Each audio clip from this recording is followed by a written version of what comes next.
Jamhuri ya Muungano wa Tanzania ni nchi huru na ambayo inaongozwa kwa mujibu wa katiba ya mwaka 1977 na marekebisho yake zaidi ya 14. Katika sheria yetu imeruhusu pia kutungwa sheria nyingine ambazo moja ya sheria ni sheria ya kanuni za adhabu, na tunayo sheria pia ya kuzuia ugaidi. Sheria hizi zote kwa pamoja zinatoa makatazo juu ya mtu yoyote kutenda au kujishughulisha au kutishia ama kutokutenda jambo ambalo litapelekea kuvunja sheria na kuvunja haki za wengine.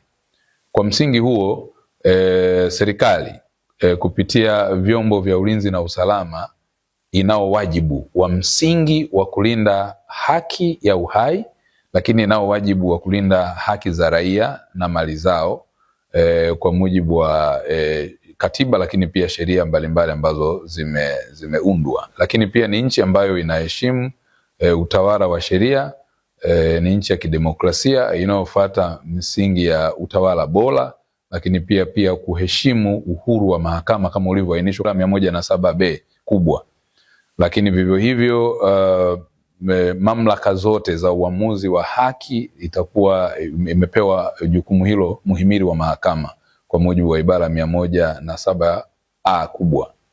Kwa hiyo yale yanayosemwa kwamba kuna watu wanakamatwa, sio ni kundi fulani na nini, hayo yote sio kweli, ni uongo na ni uzushi na ni upotoshaji ambao hauna nia njema, nyuma yake una nia ovu, kwa sababu mtu yoyote katika Jamhuri ya Muungano wa Tanzania ambaye anavunja sheria au amefanya kosa, aidha kutenda au kutishia kutenda kosa ambalo lina ujinai ndani yake, utaratibu wa kawaida kabisa kwa mujibu wa sheria kanuni za adhabu, mtu huyo atatafutwa na vyombo vya dola na atakamatwa kwa kutumia arrest warrant au without warrant, kwa maana ya warrant of arrest.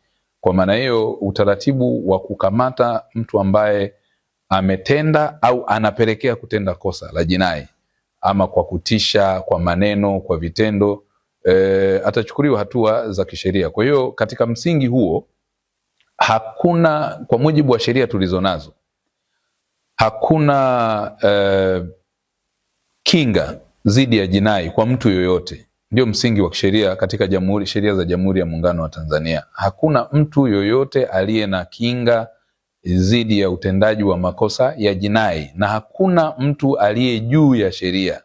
Utawala wa sheria upo kwa maana ya katiba yetu na sheria nyingine zilizotungwa, juzuu zaidi ya sheria 438 pengine mpaka 40 za sasa.